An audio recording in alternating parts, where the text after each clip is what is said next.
Assalomu alaykum. Anglayotganinglar Şinjan Yoshlar O'smirlar nashriyati tarafidan 2008 yil 4-oyda ikkinchi qitim nashr qilingan yozuvchi Abdulla Talibning biografiyalik romani Qaynam o'rkishi.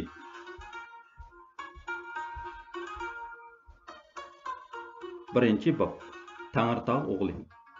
Dengiz yüzünden 2-3 ming metr egizlikka joylashgan bu go'zal yayla har yili yoz oylarida joy-joylardan minglagan kishilarni tog' saylisiga jalb qiladi. Yaylaqning o'rtasidan kesib o'tadigan suyi so'p-suzik Qosh daryosi toshdan toshqa urilib, to'lqinlaridan uncha marvoyat chachirtib, shovqin silib eqib turadi. Daryoning ikki tarafidagi edirliqlarda, tog' bag'rlarida ajoyib rangarang echilib ketgan kekra, serik, tangiyu purmoqliq seriq buya, to'rg'ay guliga o'xshash tog' gullari bu yerning tabiiy go'zalligiga texmi o'sin qo'shgan edi. Mayin tog' shamli va dimoqqa urib turgan ana shu gullarning xush hidlari jonga aram, dillarga huzur bag'ishlaydi. Tangri tig'ini ta cho'qqilarigacha cho'nkab turgan cheksiz ketgan qarag'ayliqlar, tog' bag'ridagi poyansiz chimanliklar bilan giralishib, xuddi rangdor gilamdek tavlanib, kishini maftun qiladi. Tog' cho'qqilarida uzib yurgan turkum bulutlarga taqishib turgan oppoq qor qatlamlari tabiat dunyosining ikkinchi bir xil ajoyib hayvatlik va intayin ko'rkam manzarasini shakllantirib, yiroqda mag'rur qad ko'tarib turadi. Bu yilqi tog' saylisi uchun kelgan kishilar sho'x Qosh daryosining o'rkashlab eqishiga, tabiatning bu ko'rkam ko'rinishlariga qarab huzur qilishadi. Saylichilarning gohilari chanashlaridagi qimizlarini ichishgach qizg'in paranglashib o'tiradi. Gohilari daryoning oq bujg'unliq qirg'oqlarini yoqlab sayla qilishmoqda. Gohilari esil sortliq nilqa hasilini maqtishib, uni qandoq qachlab minishning planlarini tuzishmoqda edi. Daryo qirg'idan nariroq bir chimanlik do'ng ustida ikki yigit o'z atrofidagi mislsiz go'zalliklarga zo'qlanib qizg'in suhbat qilishib o'tiradi. Ular G'o'ljidan Nilqiga kelgan boshlang'ich maktab o'qituvchilari bo'lib, biri egiz bo'yliq, oq yuzlik, qarqash yigit bo'lib, tarix va adabiyotni pishib biladi. O'tir bo'yliq, bug'doy o'nglik, do'g'loqqina kelgan yana bir yigit bo'lsa, jug'rofiya va rasmga mahir edi.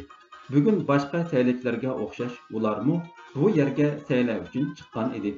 Egiz bo'yliq tarix o'qituvchisi to'rt atrofiga bir qur ko'z yugurtib chiqib, yanchoq daftarini oldida qarindishini yenik yugurtib, munu she'rni yozib chiqib, do'stiga o'qib berdi. Diyar muncha uz bo'larmi ruhi ziminda, bo'lsa balki ol tepalar yetti iqlimda. Otam deymu, onam deymu tangri tig'ini, qancha baqsam shuncha yeydi ko'zning yig'ini. Otam mushu, onam mushu, to'reldim andin, ata oqsham shunga yinib kuyman jandin. To'relgan el, ko'milgan eteklarida, ajdodlarning qon tari bor chechaklarida. Hayotimning aksini ko'rdim oqqan suyidin, ahu faryod angladim ham mungluq kuyidin. Burkut bo'lib tangri tig'ini ucharmu bir kun, iqbol tepib mo'l saodat ucharmu bir kun. Do'stining she'ridan intayin hayajonlangan rassom o'qituvchi do'stiga kulimsirab qarab turib, she'rdagi o'qituvchilaring tozmo joyiga tushibdi. She'riy fikrlaring nima degan ma'nilik yorqin-a? dedi. Ikki o'qituvchining hissiyotga to'lgan kuchli ovozi ularning yenidagi cho'ng quram toshga qo'nib o'ltirgan bir qora qag'ini cho'chitibdi. Qag'a cho'chiganidan lip qilib ko'tarilib, yana asta iziga qo'ndi. Rassom o'qituvchi she'rni anglab, hayajonini bosolmay qoldi-da, o'rnidan turib, bu ulug' tog'ning po'lat qanotli qaytar farzandi, bir jangovar burkut o'g'li bo'lsa edi, hey, dedi. Rassom yigit bu yalqinliq jumlalarni intayin ta'sirlik va jo'shqin ovoz bilan so'zlab bo'lib, ondan u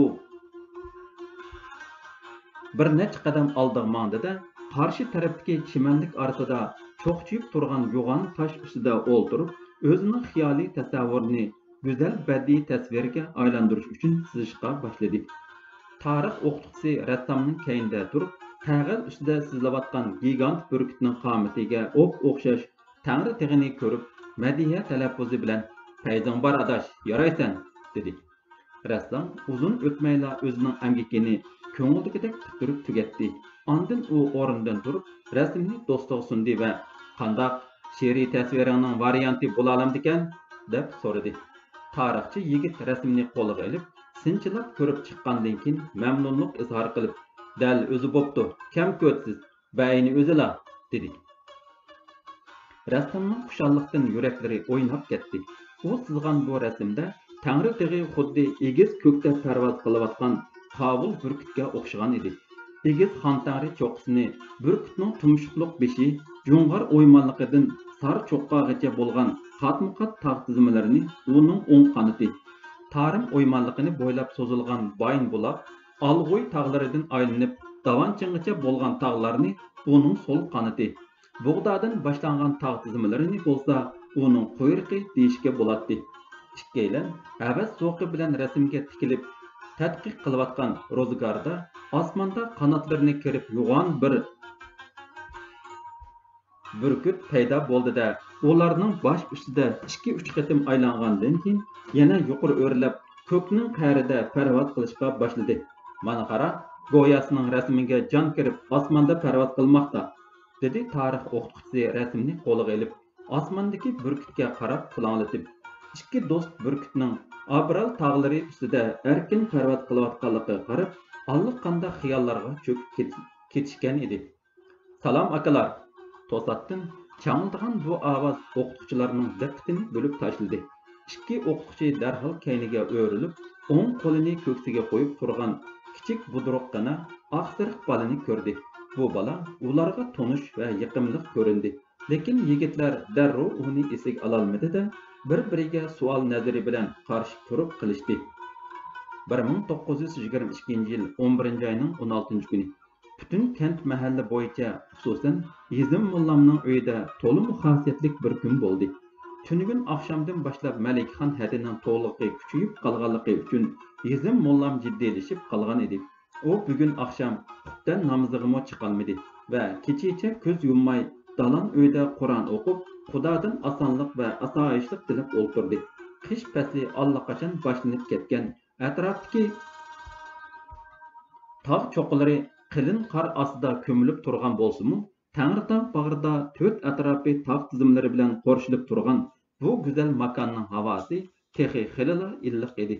Oldingi kuni yoqqan so'z qordan keyin havo ichilib ketgan ko'k osmonda alqanchilikmi bulut ko'rinmaydi. G'ug'um tushib uzun o'tmay suzuk osmonda paydo bo'lgan hisobsiz yulduzlar xuddi bayram chiroqlaridek yer yuziga yo'ruq sho'la chechishga boshladi. Tongga yaqin uy rujikidan uzul kirgan oyning go'zal sho'lasi uyning ichini yo'q-yo'ruq qilayotgan edi. Uzoq to'lg'oq azobidan keyin mushundoq yaxshi soatda Malikxon hadining ko'zi yo'ridi. Ana arzusidi bir o'g'il deb, tilaydi shu tug'ul ham saq tug'ul deb, tug'ildi bir o'g'ilki tog' yinida, to'liq mehri onajonning qinida. Pah, shunqarlig'i bu o'g'il, kindik ana. 50 yoshlar chamitidagi beshiga shalom oq sanjilgan o'ttir bo'y, xushxuy tabiatlik, sadda oq ko'ngil bir ayol edi. U buvoqni zaklab bo'lib, buvoqning otasiga xush xabar yetkazish uchun ichkarki uydan yenik qadam ilib dalon uyga chiqdi-da, Qur'on o'qib o'ltirgan Yezim mullamning qulqiga asta pichirlab, bu dunyoga yangidan ofarida bo'lgan shunqari bilan uni tabriklab xotirjam qildi. Xushalliqi ichiga sig'may qolgan Yezim mullam bugun tong otgandan boshlab xuddi yosh yigitlardek tetiklashib ketgan edi. U bugungi bomdod namoziga hammadan burun chiqdi va namozdan kiribla odati bo'yicha Qur'onning ichi peshini pokiz supurdi. U shuncha xushal bo'ldiki, o'zining o'g'il farzand ko'rganligini uchirgan kishilarga emas, hatto kala muzay, qo'y qo'zalarga mu tegisi keldi. U hammaga kulib turgan ko'zlarini tikib, o'g'il farzand, o'g'il deb takrorlaydi va turib-turibla o'z-o'ziga, "Ey Xudo, shunqarimni o'z panoyingda saqlag'aysan" deb pichirlaydi. Yezim mullam o'ttir bo'yliq, oqsiriq yuzlik, shalom soqolliq, qo'y ko'zlari hamisha kulib turadigan, yeshi 50 dan oshgan taqvodor, diyonatlik odam bo'lib, mahalla masjidiga imom edi. U qisman diniy faoliyatlar va o'qitish ishlari bilan shug'ullangandan boshqa asasen dehqonchilik qiladi. Lekin hal o'qitini ancha obdan degili bo'lmaydi. Uning xorosida oddiyla 3 ig'iz uy bo'lib, doim ratlik va pokiz turadi. Yezim mollamning birdan-bir ijobat yodikori bo'lgan tunji o'g'il farzandi dunyoga kelib bir hafta bo'lgan qutlug' payshanba kuni bomdod namozidan yongan jamoat mollamning oddiy lekin saxovatli uyiga kelishdi. Ular milliy qoida rasmiyatlarini bajo keltirib, dunyoga ko'z ochgan bu oq yuzlik shunqor ko'z farzandiga Lutfulla deb ot qo'ydi. Ot qo'yilib bo'lgandan keyin jamoat o'rinlaridan turib, xushallikdan hayojonlanib bosolmay turgan imomni qizg'in tabriklashdi. Yezim mollam jamoatga samimiy minnatdorlik bildirib, ularni ta ko'chagacha uzatib qo'ydi. Yezim mollam jamoatni uzatib qo'yib kirgandan keyin uyuq ustida turgan chahar divonni oldida uning bosh tarafidagi oq betiga chiroyli qilib farzandi Lutfulla tug'ilgan yil, oy, kunni mundaq xotirlab qo'ydi. Shundan boshlab yana haftalar keynidan oylar va yillar o'taverdi. Lutfulla maktab yeshig'imi kelib qoldi. U sho'x, budruq, kishining amroqligi kelgudek o'moq cho'ng bo'ldi. Uni jinidek aziz ko'rib, orzulab tarbiyalagan onasi bo'lsa, onasi bilan momisi doim uni erkiltib Lutun deb chaqirishadi. Keyincha bu nom tang qushlari va el-yurt ichidimi umumlashib qoldi. Lutfulla 5 yoshida oilada savodini chiqardi. Taxta, haftiyak, namahaq qatorliq dastlabki savod chiqarish kitoblarini o'qib bo'ldi. Uning zirakligi bo'libmi, namahaq betlarini esida mahkam tutilib, yodga o'qib beradiganligi dadasi Hizim mollamni to'liq mamnun qilib etdi. Kichkidinla sho'x, erkin va tabiat manzarasiga amroq Lutun bu go'zal yangi yurtiga chin ishtiyoq bog'ladi. Fursat topsila qurdoshlari bilan Qosh daryosi bo'yiga berib oladi. Tangri tog'ning son-sanoqsiz yurtlaridagi buloqlardan yig'ilib kelib, toshdan toshga urilib, haybatlik shovqin silib yiqib turadigan azim daryosi suyida pat-patla o'lim hodislari yuz beradi. Shunga Yezim mollam bilan Malikaxon hada bu yurak parisi birdan ko'zdan nari bo'lsa ansiraydi. Ularning yuragi hamon suv edi. Lekin sho'x Lutun yoz kunlari hamisha daryoning qaynamlariga cho'milib, daryo qirg'oqlarida erkin qayg'itib yuradi. U yana bozor ichiga yaqin mashhur oltin buloq bo'yig'imi doim berib turadi. U buloq beshida dum yetib turib bulduqlab turgan so'psizlik buloq suyini qong'icha ichadi va buloq atrofida o'tlab to'yinib sakrashib yurgan o'g'loqlar bilan yukinib olib, yerga qo'llarini terajab turib, pusishib o'ynaydi. Kuz oylarining oydin kechalarida bu yer tozimi qizib ketadi. Sozanda va naqshchi yoshlar bu yerga dutlar, tambur, daplarni aqilishib, ta tun nisbigacha soz chilishib, naqsha aytishib o'ltirishadi. Mundaq chog'larda Lutun ularning orasiga kirib olib, to'limi ishtiyoq bilan berilib naqsh tinglab o'ltiradi. Qish kunlari bo'lsa, qalin muz ustida chana va konki telib o'ynaydi. O'qish yoshiga to'lib qolgan Lutun amdi texmi o'moq bo'lib ketdi. Ata-ona bu orzuliq o'g'lini maktabga berib, ilm ma'rifatlik qilib yetishtirish orzusi bilan yanatdi. Shunga ular o'qish boshlanishdan xili ilgarila o'g'lining g'imini yeb, uningga yangidan gimnastika, do'ppa, putiga shiblet ilib tayyorlab qo'ygan qalam daftarlarini taqlab sanduqqa silib qo'ygan edi. Mana bu yil uning maktabga kirgan vaqti yetib kelgan edi. U qin-qiniga patmay mahalladagi bir demat adoshlarini maktabga dalovat qiladi. Avgustning o'ttirlarida bir kuni u bo'stonliqda o'ynab yurgan qurdoshlarini boshladida Qosh daryosi tarafga qarab chepishib ketishdi. "Men maktabga boraman, sizlar-chi?" Lutun bo'stonliqda ketib o'tib adoshlaridan so'radi. Uning adoshlari "Bizmi boramiz" deb tanglab javob berishdi. Lutunning adoshlari uni to'liq yaxshi ko'radi. Uningdan ayrilg'isi kelmaydi. Mana endi ular maktabga birga boradigan bo'lishdi. Bu nima degan ko'ngillik? Balalar maktab to'g'risida uzungacha faransalashib minib, Qosh daryosiga berib qilishganini tuymay qilishgan edi. Daryo bo'yida to'p-to'p o'g'il qiz, qiri yoshlar Qosh daryosining o'rkashlab yiqishini tomosha qilishib o'ltirishadi. Balalarmı daryo suyining eqishiga birdam zo'qilib qarab turgandan keyin Luttunning boshchiligida daryo bo'yidagi do'ngliklarga qo'ngan qag'ılarni tosh etib qo'g'ilg'ach, heliqi 2 yosh o'qituvchi turgan do'nglik tarafga kelishdi. Ular do'nglikning oldi oson tarafi bilan emas, balki kayni tik tarafi bilan chiqishmoqchi kuch madarlarini sinishib bakmoqchi bo'lishdi. Kelinglar, dedi Lutun tik yarga eng oldi bilan esilib, lekin u tutgan qag'dalma yo'linib ketib, o'ng'isiga yiqilib, o'tloqqa do'malab tushdi. Balalar paraq-paraq kulishdi va taraf-tarafdan etilib kelib, do'ngga yamashdi. Ularning ichida bo'yi egizroq bir bala apchil harakat bilan qalin o't cho'plarni qamollab tutib, tikyar ustiga tiz chiqib ketdi. U tuvanga qarab, "Ha, qani chiqinglar, tez" deb vaqiraydi.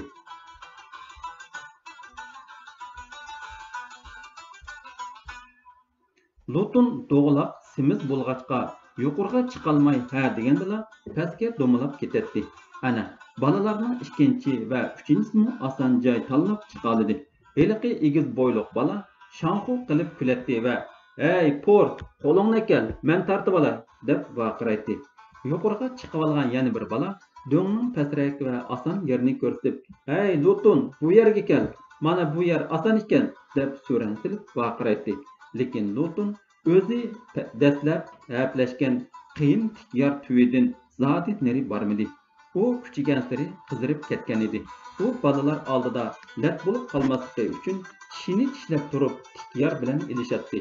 Lutun qat'iy irodaga keldida, heliqi shanxochi egiz bo'yliq bola qarab, "Sinondan qolsam qulqimni kesib o'taman" dedi-da, yana kuchib yamashdi. Xilidan beri balalarning harakatiga sapsilib qarab turgan, jilig'ida bir qancha qo'y o'chkilarini beqiyotgan o'ttira yoshliq bir kishi Lutfullaga "Bo'sh kelma shakichik, ardan qolgan ar emas, don bermagan yer debkan. Qini, ha" deb yiroqdan so'ran salatdi.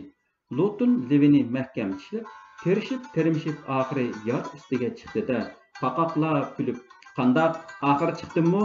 degandek qilib balalarga qarab qo'ydi. "Yaraysan azimat", dedi boyaqi qo'ychi.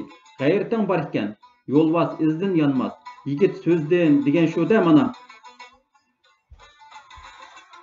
Balalar ana shu do'nglikda allaqanday xiyollar bilan band bo'lib o'tirgan ikki o'qituvchini ko'rib qoldi-da, dastlab ulardan sal hiqib, keyin vangchongsiz asta minib o'qituvchilarning keyinida turishdi. Keyin hech bir tingirqamasdan o'qituvchilarga unlik salom berib, ularning diqqatini o'ziga tortgan heliqi budruqqina oq yuzlik bala mana shu Lutun edi. "Kimning o'g'lisan qo'zam?"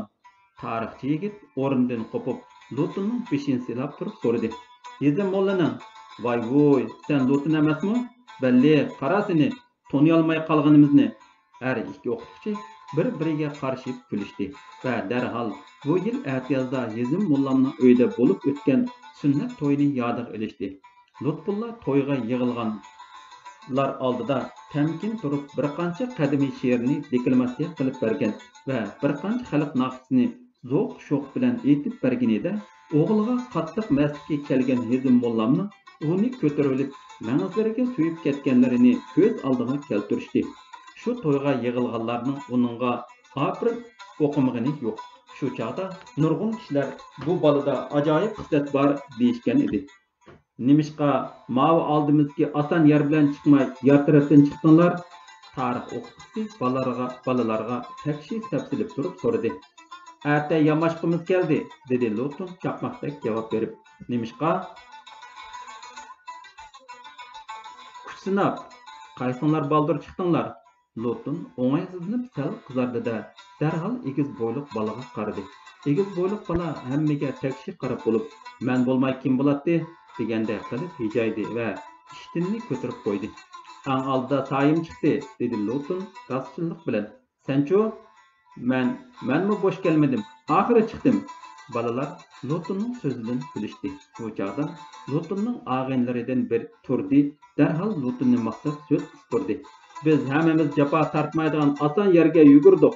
Lutun eng mushkul yerni tanlab chiqdi. Yaraysan mard bola." Rassom o'qituvchining ko'zi Lutunga tushdi-da, uni darhol tosh ustiga chiqarib turg'izib, uning rasmini chizib chiqdi. Ondan bu rasmni yana Lotunga berib, "Mana, bu sening rasming. Sana menden yodgor bo'lib qolsin", dedi. Lutfulla xushallik bilan rasmni qo'lga olib, ko'zini uzmay qaradi. "Qandaq, sana o'xshamdikan?" "Ha." Lutun xushalligida rassom o'qituvchiga qarab, kulib turib javob berdi. Lutun taqozolik bilan kutgan 1-sentabrni yetib keldi. U bugun xushalligida tong suzilish bilanla o'rnidan turib oldi-da, oldin tayyorlab qo'yilgan kiyim-kechkini kiydi va opasining oldiga kelib, "Qara, apa, yarashibdimi?" dedi. "Bakmo yarashibdi, qo'zam", dedi ana Lutunga masjidga kelib va o'g'ilni bag'riga oldi-da, uning o'moq mangziga so'yib ketdi. Lutun aldirab nashta qilgandan keyin oqshom tayyorlab qo'ygan daftar qalamlarini uzun bog'liq to'nkasiga ratlik soldi-da, bo'yniga esib uchqandek maktabga mandi. O'qituvchi yangidan maktabga tizimlab yirtgan bolalarni qator tizilib ularni sinfga akirdi va ratlik o'ltirg'izdi. Lutun o'tirdagi ratning eng oldida o'ltirdi. O'qituvchi partalarni aralab yurib, o'quvchilarning daftar, qalam va bo'qchilarga ko'zdan kechirmoqchi bo'ldi. Lutun darhol bo'qchisidan daftarlarni chiqarib, partaga qator tizib qo'yib, o'quvchini kutib o'ltirdi. O'qituvchi uning oldiga kelganda, "Mana, muallim hisobga 2 daftar, ona tiliga 2, rasmga 1" deb ko'rsatishga boshladi. Muallim uning daftarlarini qurashtirdi. Daftarlarning ustida Lutfulla ona tili, Lutfulla hisob deb yoziqliq turibdi. "Bu xatlarni kim yozdi?" deb so'radi muallim Lutundan. "Men yozdim", dedi u muallimga yaqinlik qarab turib. Ko'z oldida o'tdek yenib tugilak qo'y ko'zlarini o'ziga tikib o'ltirgan bu kichikgina boladan muallimning ko'ngli suyunib ketdi va o'z vujudida issiq bir iqimning paydo bo'layotganligini sezdi. U o'zimi o'smir bo'lgan, minglab o'smirlar bilan o'qigan, lekin maktabga kirishdan ilgari mundaq tez savodli bo'lgan bolani oz anglagan, oz uchratgan edi. "Bundaq bo'lsa", dedi o'quvchi Lutunga qarab savol qo'yib, "Men sana bir jumla gap aytib beraman. Yoza olamsan?" "Yozaman", dedi Lutun darhol turgun javob berib. O'quvchi darhol bir qisqa jumla aytib berdi. Lutun qalamining uchidan ching tutilib turib, "Men tirishib o'qiyman" degan bu qisqa jumlani tezda yozib chiqib o'qituvchiga sundi. O'qituvchi qog'ozni qo'liga olib ko'rib, "Yaxshi, otangga rahmat", dedi. Dars boshlab 1 oy o'tmay, u sinfda tunilgan o'quvchiga aylandi. Uning ehtiyotchanligi hamma o'quvchilarga namuna bo'lib qoldi. U o'rganishda she'r, naqsha va rasm darslarida tezla ko'zga ko'rinishga boshladi. Lutun dars tugash bilan tang uyga qaytgan saboqdoshlarini qator tizib olib, o'zi komanda berib, bolalarga tuvandagi maktab naqshasini unlik aytqizib ma'atda bu kichik bozorni chang keltirdi. "Maktab bizning onamiz, maktab bizning beg'imiz, o'qib bilim olamiz, yoshlik o'qish chig'imiz." U maktabdan uyga qaytib borgan ma'lum bir oqshimi panar yo'riqida o'ltirib 2 soat haplashib, yayloqqa tekkan bo'rni qamollagan Tangirtog' burkiti degan mazmundagi bir rasmni chizib chiqib, atsi rasm o'qituvchisiga taqdim qildi. Rasm o'qituvchisi bu rasmni ko'rib, Lutunning talantiga hayron bo'ldi. Rasmni ko'rgan boshqa o'qituvchilarmi uni og'zi tegmay maqtashib ketdi. Tarix o'qituvchisi Lutunni haqiqatan Tangirtog' o'g'li bo'lishga munosib deb yuqori baholagan edi. Hurmatli anglovchilar, 1-bob tugadi. Yoqtirgan bo'lsangiz, kanalimizni do'stlaringizga va boshqa to'plarga tavsiya qilib qo'ying.